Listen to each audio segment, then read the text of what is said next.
너희에게 전한 복음을 너희에게 알게 하니 이는 너희가 받은 것이요 또 그 가운데 선 것이다. 너희가 만일 내가 전한 그 말을 굳게 지키고 헛되이 믿지 아니하였으면 그로 말미암아 너를 받으리라. 내가 받은 것은 먼저 너희에게 전하였노니 이는 성경대로 그리스도께서 우리 죄를 위하여 죽으시고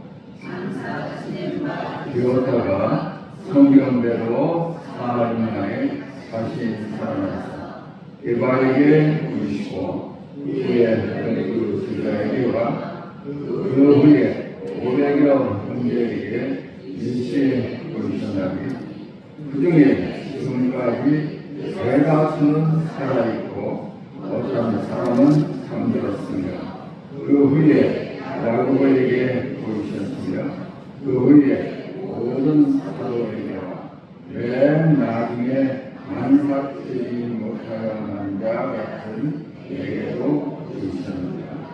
나는 사도 중에 가장 작은 자, 나는 하나님의 교회를 박해하였으므로 사도라 칭함 받기를 못할 자입니다. 그러나 내가 된 것은 하나님의 교회로 얻은 것이니 내게 주신 그의 은혜가 헛되지 아니하여 내가 모든 사도보다 많이 수고하였으나 내가 한 것이 아니고 오직 함께 하신 하나님의 은혜다. 그러므로 나나 그들이나 이같이 전파하되 너희도 이같이 믿어내라. 오늘 저녁에는 본문의 말씀으로 은혜의 진실에 관해서 말씀을 드리고자 합니다. 은혜 없이 우리가 하나님의 자녀가 될 수는 없죠. 또한 아무리 성경이 위대한 하나님의 말씀이라 할지라도 은혜가 없으면 우리에게 무슨 유익이 되겠습니까? 은혜에 관한 얘기는 한도 없고 끝도 없습니다. 은혜에 대한 체험과 깨달음도 한도 끝도 없습니다. 우리는 그 일부를 지금 깨닫고 있습니다. 주님 뵙게 될 때 은혜의 전부를 우리가 알게 되고 그로 인하여서 영원한 천국이 우리들에게는 즐겁고 지루하지 않을 것입니다. 천국의 삶에 대해서 성경은 정말 거의 가르쳐주지 않아요. 그래서 우리는 포기한 지 오래돼서 저는 천국에 관해서 성경에서 말씀해주고 있는 것은 극히 작은 부분에 불과해요. 물론 그건 하나님의 지혜입니다. 이 세상에서 천국의 삶에 관해서 다 얘기하면 누가 믿겠습니다. 누가 알 수가 있겠습니다.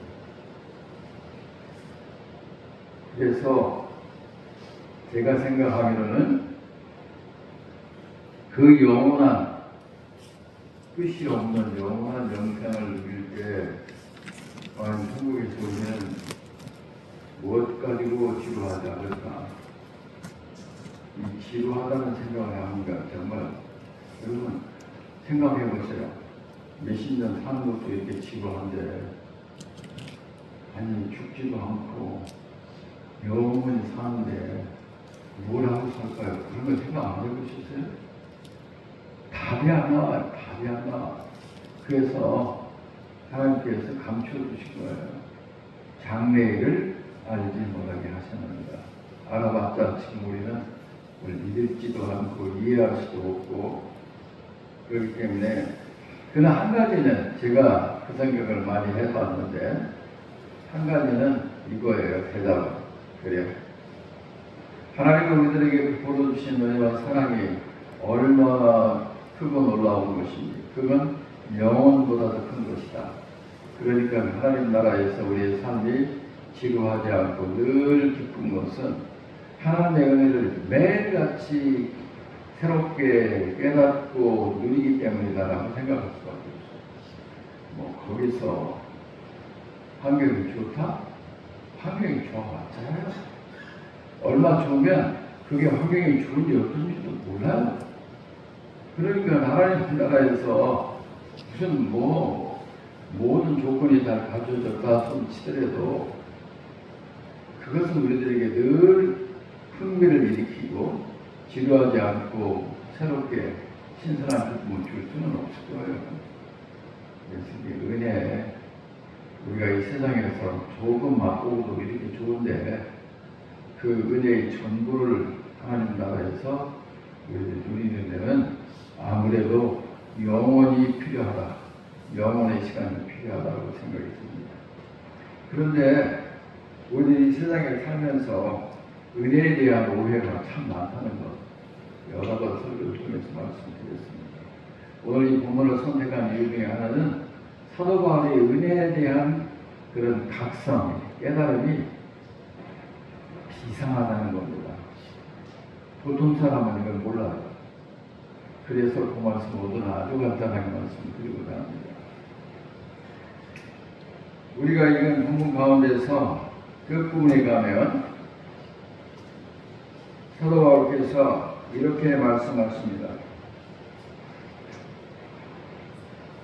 10절부터 보면 그러나 내가 나 된 것은 하나님의 은혜로 된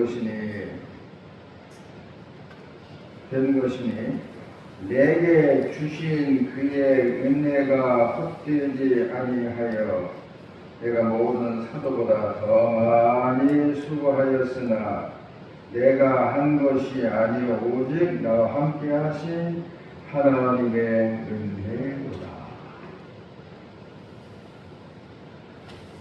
사도들뿐 아니라 다른 사람들도 이런 은혜에 대한 이러한 깨달음이나 고백은 한 분이 없습니다. 오직 사도 바울만 하셨어요.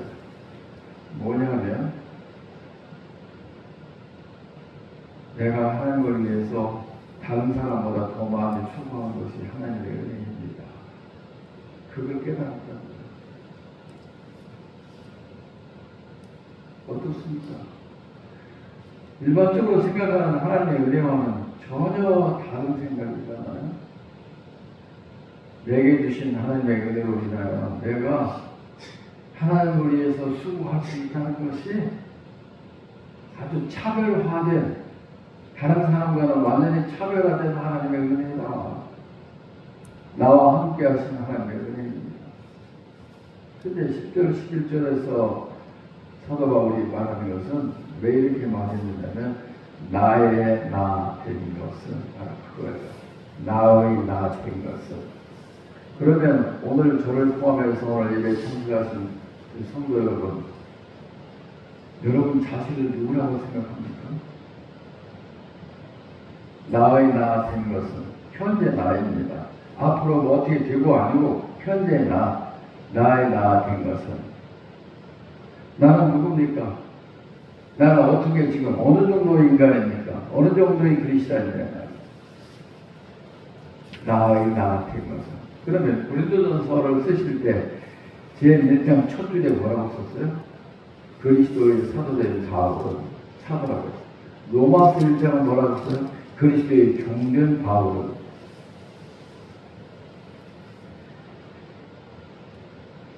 그러니까 그 사람이 고백한 것은 자기에게 임한 하나님의 은혜는 하나님의 이것저것을 나에게 주셨다, 누리게 하셨다, 그런 거 아니에요.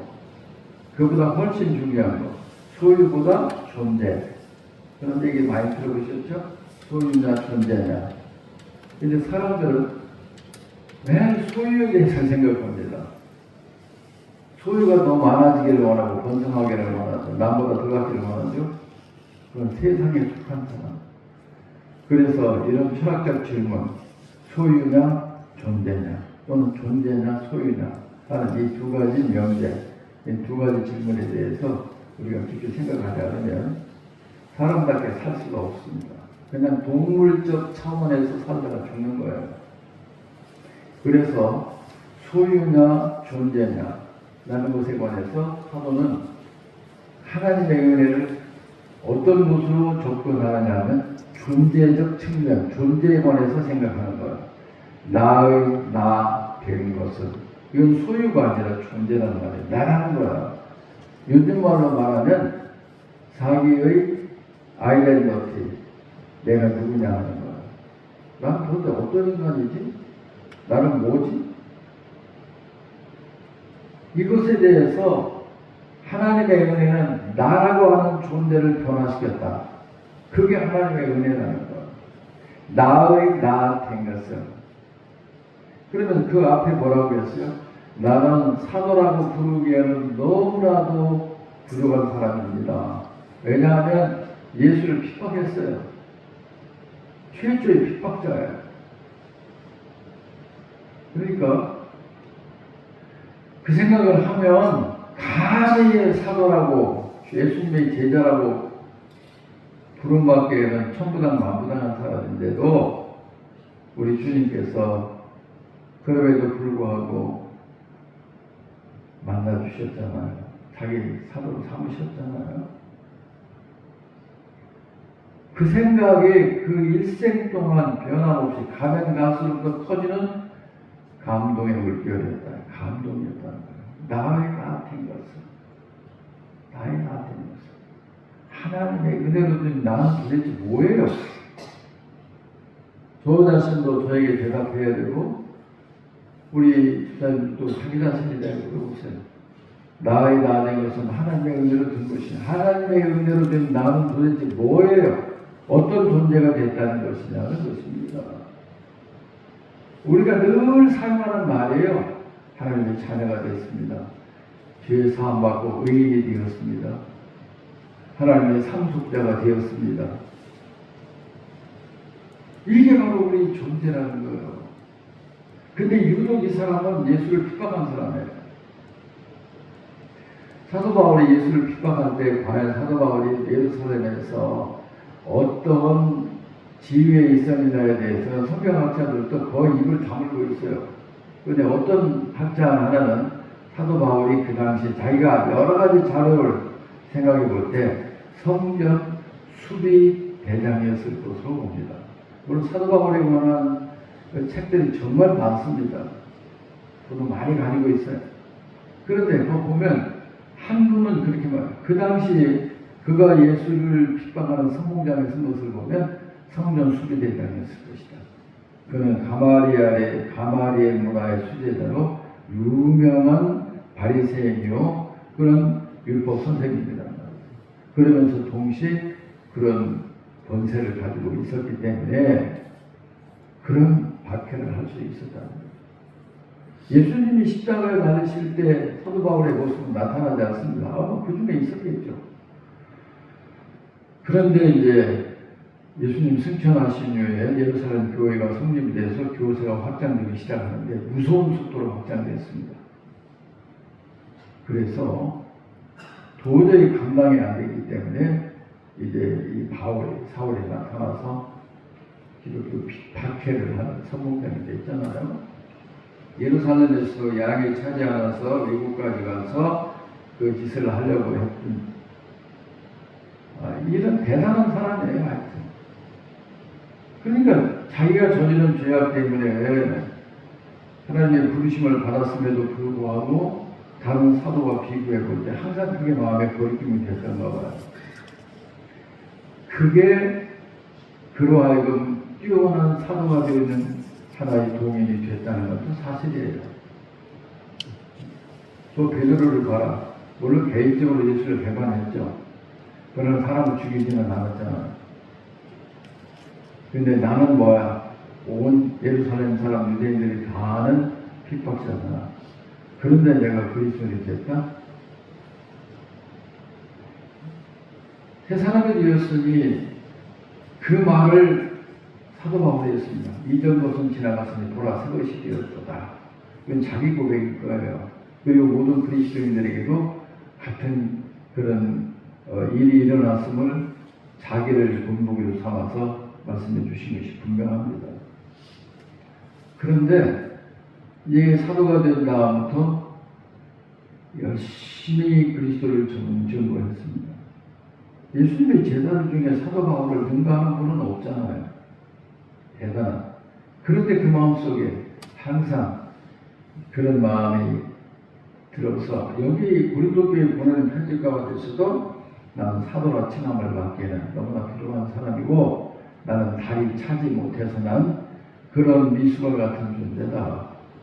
이런 나를 하나님이 사도로 부르셨다. 그리고 사도가 된 다음에 자기가 되고 싶어 된 거 아니잖아요. 하나님이 택해 주셔도 됐는데 내가 어떻게 해야 될까 생각해 보니까 내가 주님을 위해서 정말 수고를 해야 되겠다. 이 수고라는 말을 지난번에도 설명했죠. 그냥 힘쓰고 애쓰는 정도가 아니고 고통이 동반된 애씀. 그것이 수고예요. 성경이 말하는 본래의 뜻은. 고통이 동반되는 고통스러운 말이에요.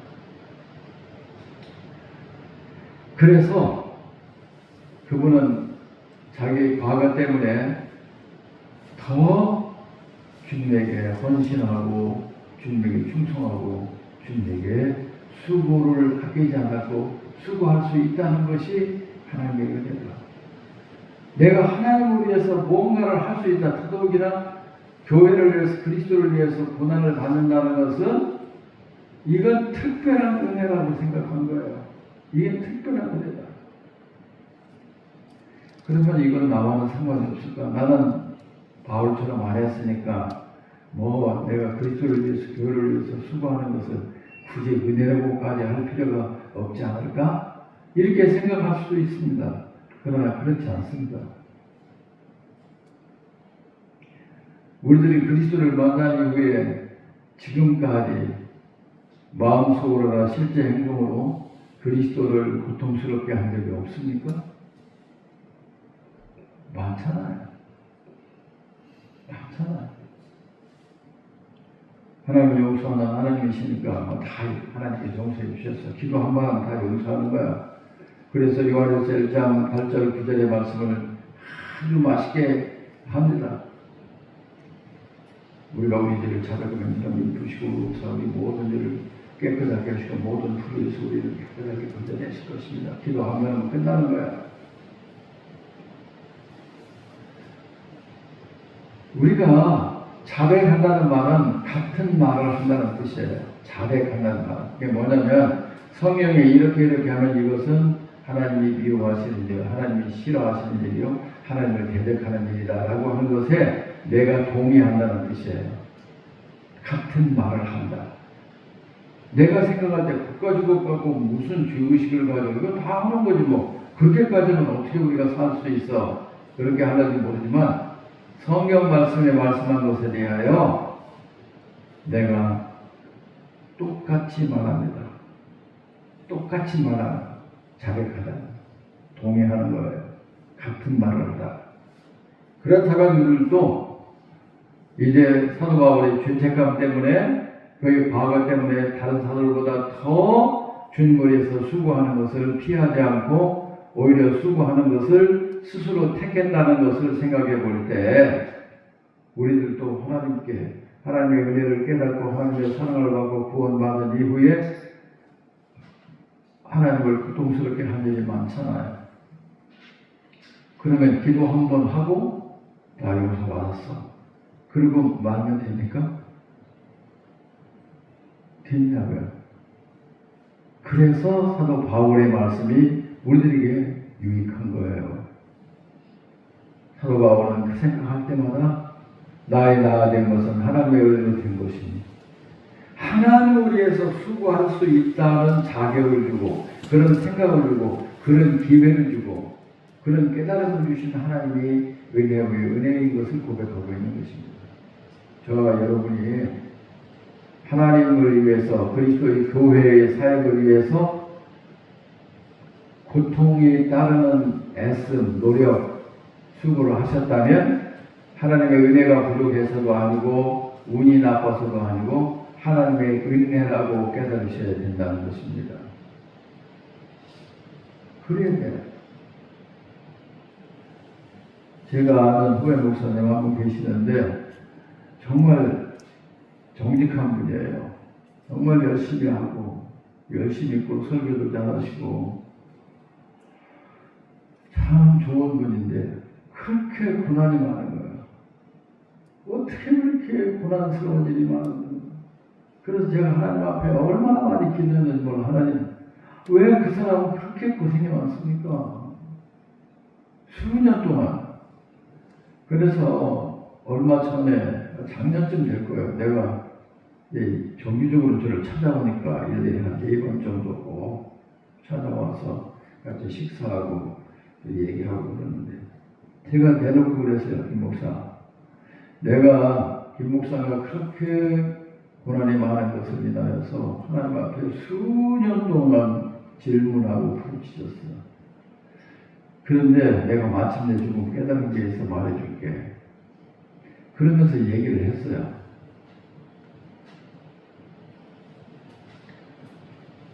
그 사람이 정말 주님을 사랑하는 사람이에요.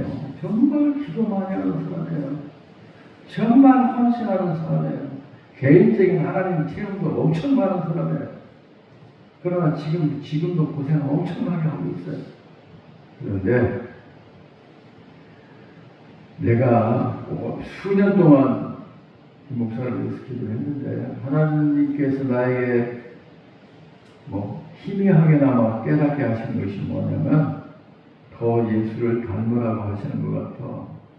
왜냐하면 김 목사의 성품이나 삶은 존경받을 만한 삶을 살고 있어. 그런데 그게 위험이 뭐냐면 그게 교만하기 쉬운 거야. 남을 정죄하고 비판하기 쉬운 거야. 누구에게나 그게 쉬운 거야. 그래서 하나님께서 아무래도 더 예수님을 닮으라고 하시는 축복인 것 같아. 알아듣더라고요.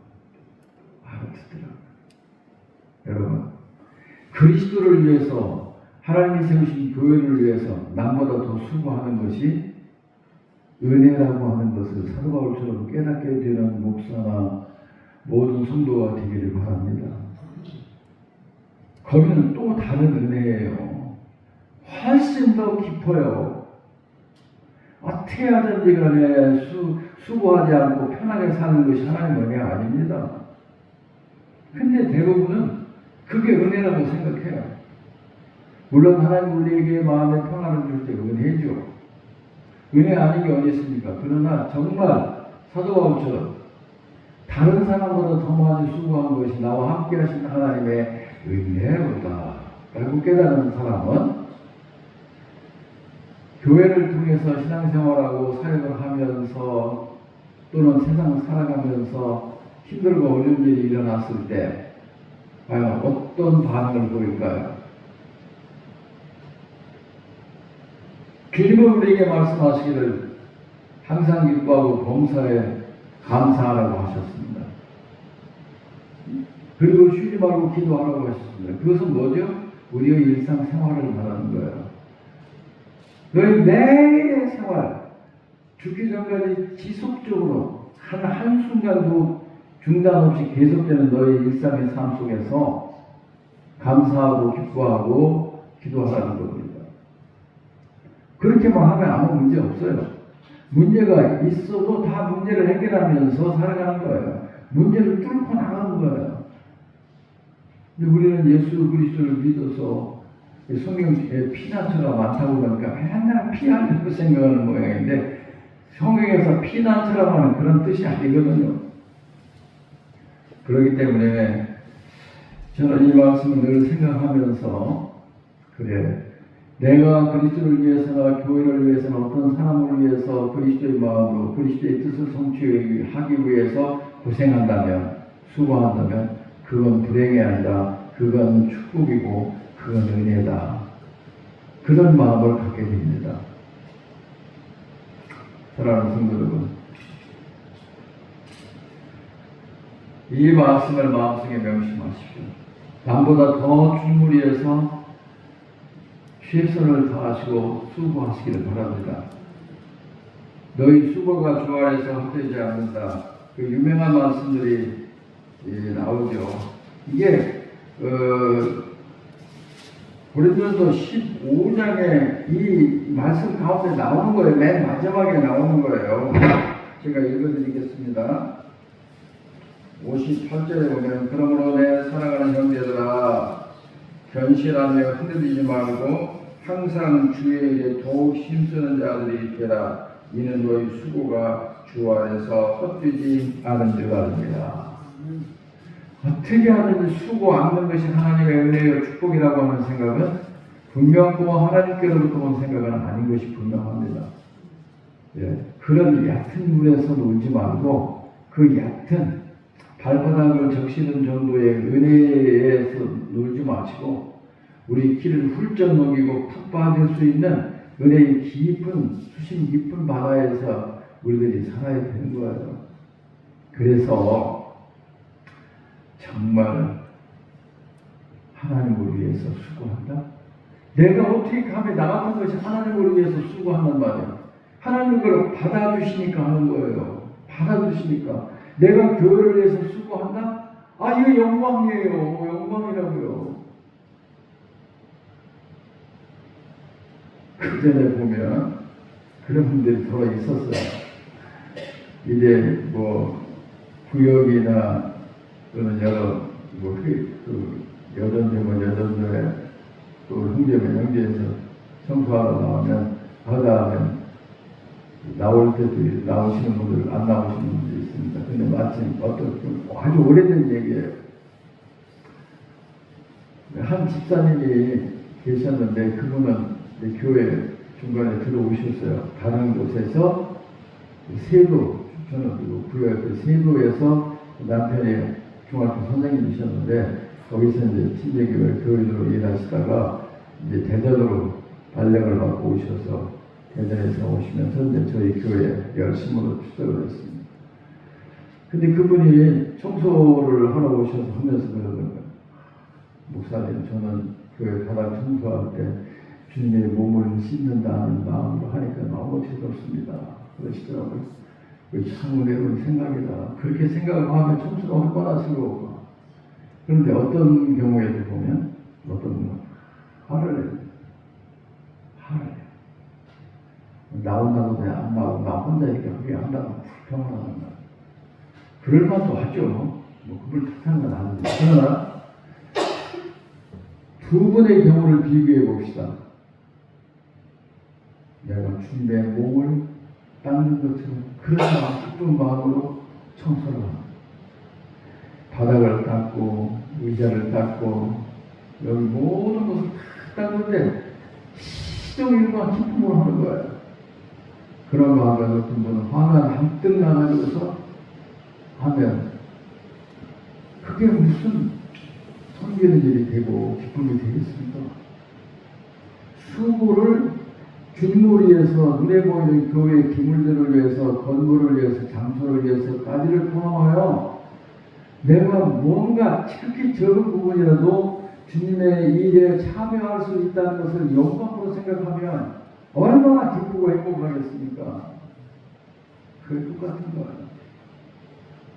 죄의식이 깊었기 때문에 죄의식이 다른 사도들보다도 더 깊었기 때문에 실제로 그게 지난 과거의 사실이었기 때문에 용서함을 받은 후에도 깨끗이 잊어버리고 아무 일도 없었다는 것처럼 사는 것이 아니라 그로 인하여서 내가 주님을 위해서 다른 사람보다 더 많이 수고해야지.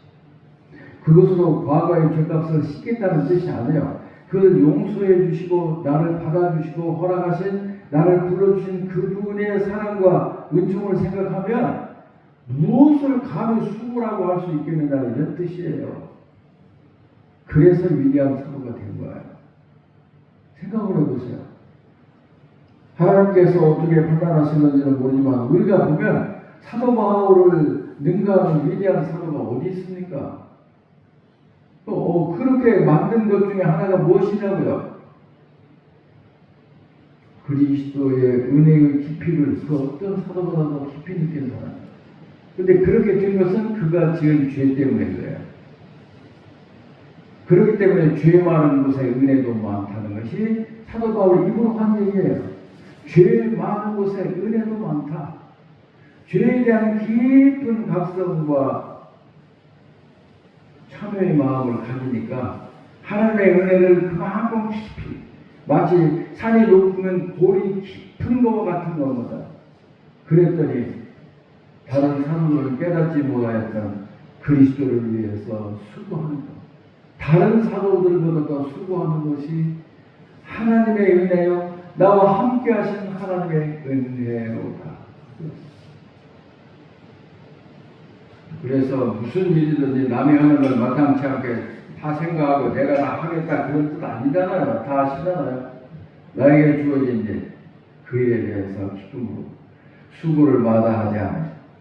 그러면 주 안에서는 수고가 헛되지 아니하리라 하셨으니 이 수고가 절대로 헛되지 않을 것입니다. 하나님 나라에서 우리가 받는 상과 명예가 뭐예요 도대체? 오래 살았다고? 뭐 직분을 뭐 가졌다고? 그거 아무것도 아니에요. 우리가 하나님 나라에서 받는 영광스러운 보상은 우리 수고예요. 우리가 이 땅에 사는 동안에 남보다 고생을 지지리 많이 했다. 그게 아니고 고생을 적게 했던 많이 했던 그것을 그리스도를 위하여 그리스도의 고난에 그리스도의 수고에 나도 같은 심정으로 참여합니다라고 하는 그 기쁜 마음으로 하는 수고만 하나님께서는 기억하실 것입니다. 안 그래도 생각해 보세요.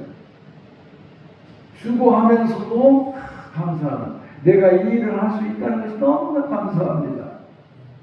그런 교회들이 넘쳐나는 교회가 얼마나 행복할까 한번 생각해 보세요. 얼마나.